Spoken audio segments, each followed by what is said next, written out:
On August 31st, it was reported that ISIL, or ISIS, the group known as the Islamic State, blew up Palmyra's treasured Temple of Bel in Syria. The National Post commented that the temple, dating back to 32 AD, shows a unique merging of ancient Near Eastern and Greco-Roman architecture. It is dedicated to the Semitic god Bel and is considered one of the most important religious buildings of the first century. Bel is one of the gods of Babylon. Daniel, the Hebrew prophet, had his name changed by the king of Babylon to Shazar. Belshazzar was ruling in Babylon when the Persians conquered the city. Jeremiah the prophet declares, "Declare ye among the nations, and publish, and set up a standard. Publish and conceal not. Say, Babylon is taken, Bel is confounded, Merodach is broken in pieces.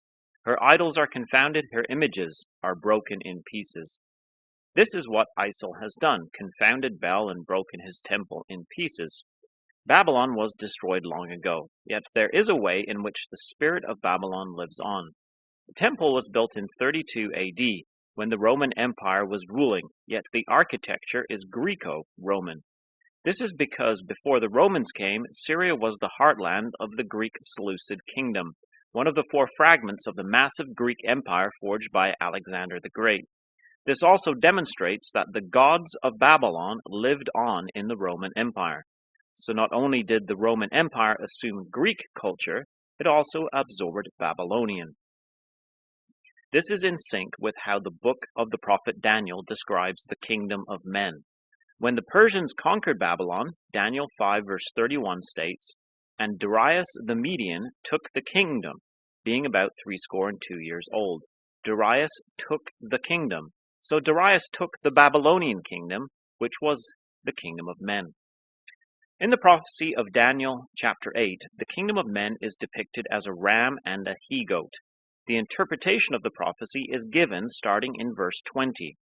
"The ram which thou sawest having 2 horns are the kings of Media and Persia, and the rough goat is the king of Grecia, and the great horn that is between his eyes is the first king. Now that being broken, whereas 4 stood up for it, 4 kingdoms shall stand up out of the nation, but not in his power." The ram is Persia, the goat Grecia. The great horn is the first king, Alexander the Great. Alexander was broken and his kingdom divided into 4. One of these was the Greek Seleucid kingdom based in Syria. It is described in Daniel chapter 11 as the king of the north, due to its situation north of the land of Israel. The Roman Empire arose after the Greek Empire, but is it contained in Daniel 8, the prophecy of the ram and the he-goat? After the great horn of the goat, equating with the first king Alexander the Great, is broken, and the 4 horns arise, there is another little horn, which arises from one of the horns of the goat. Daniel 8, verse 9.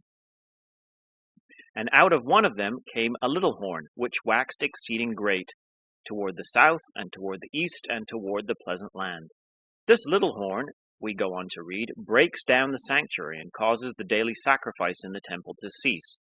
This little horn is clearly an enemy of the Jewish people and their worship." The interpretation of the prophecy continues in verse 23.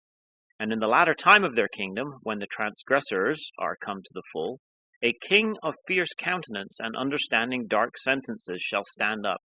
This king of fierce countenance is the little horn of the goat."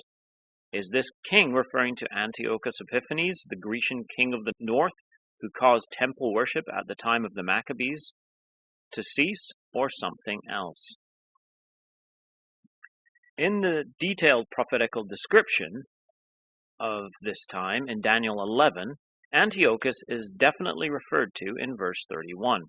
"They shall pollute the sanctuary of strength, and they shall take away the daily sacrifice, and they shall place the abomination that maketh desolate." The ideas of taking away the daily sacrifice and the abomination that maketh desolate definitely fit in with Daniel chapter 8. Yet there are several problems with this interpretation. First and foremost, the placing of the abomination that maketh desolate is spoken of by Jesus Christ as a future event to his time. Antiochus was well before the time of Christ. Jesus living under Roman rule.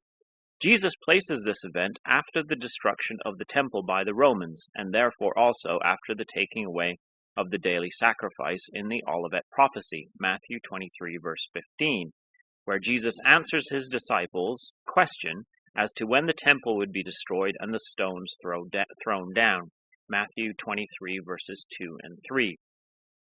This fits in with Daniel 11, verse 36, where the prophecy says that the king shall prosper till the indignation be accomplished. The indignation is not accomplished so long as the sanctuary and people are trodden under foot. Daniel 8, verse 13.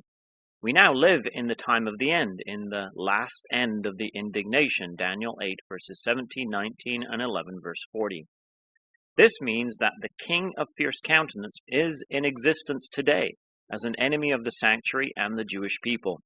The words of Jesus also clearly show that the king of fierce countenance power is the Roman power, who came and destroyed the temple and caused the daily sacrifice to cease.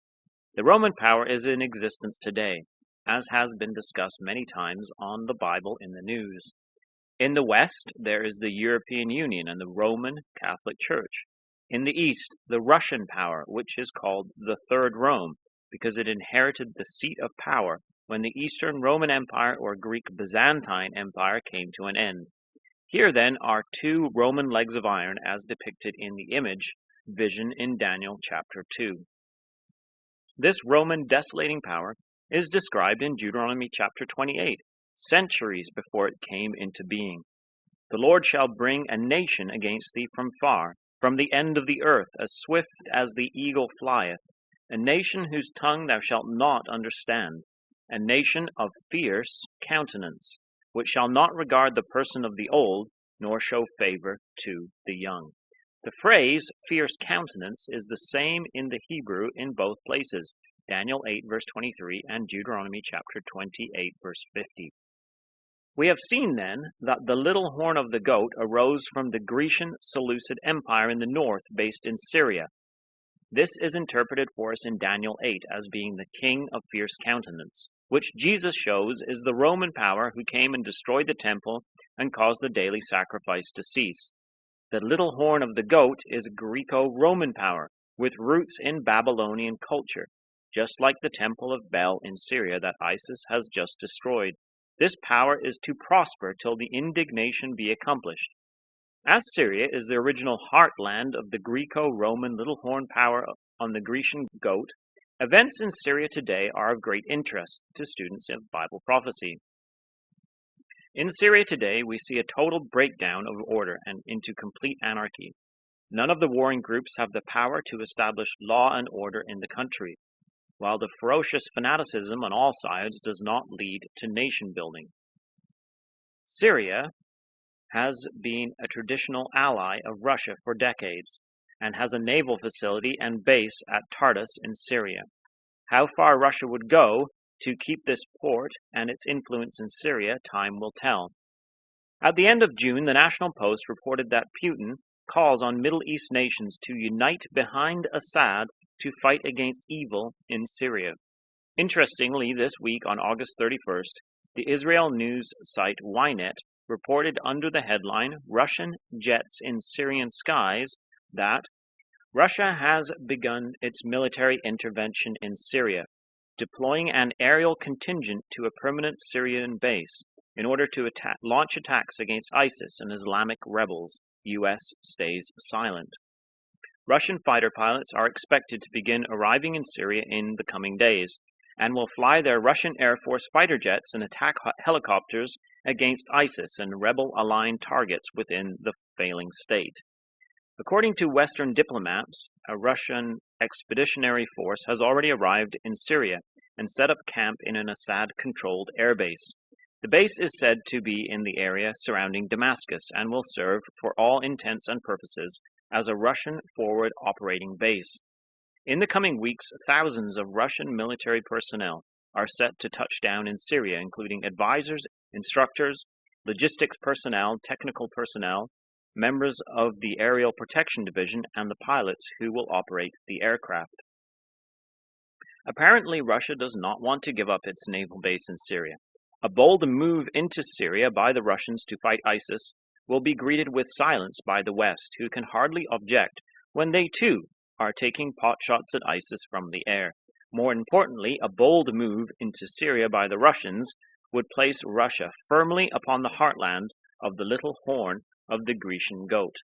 This little horn power is to be broken without hand, Daniel 8 verse 25, just as the image of the kingdom of men seen by Nebuchadnezzar in his dream was broken by a stone cut out of the mountains without hands. These powers will be broken in an extraordinary manner by divine intervention. Come back next week, God willing, as we continue to watch the signs of the times on www.bibleinthenews.com. This has been David Billington with you.